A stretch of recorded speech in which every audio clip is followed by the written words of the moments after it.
Artileri Rusia menggagalkan proses evakuasi prajurit Ukraina yang terluka. Tanggal pasti penyerangan tidak dirincikan, namun rekamannya beredar di Telegram pada Sabtu, 15 April 2023. Dalam keterangan unggahan disebutkan pasukan khusus Rusia mengidentifikasi posisi angkatan bersenjata Ukraina dan mengarahkan artileri. Tampak drone merekam pasukan Ukraina yang mencoba mengevakuasi rekannya yang terluka.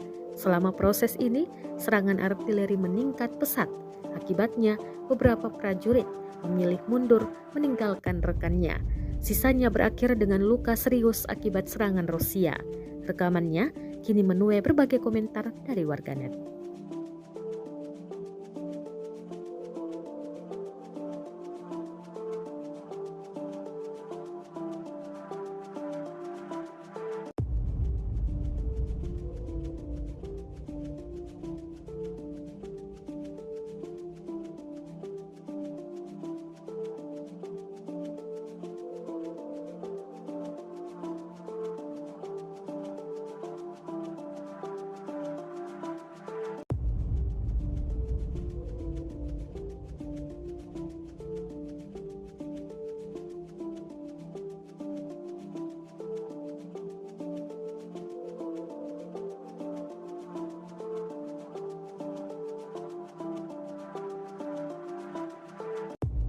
Terima kasih sudah nonton.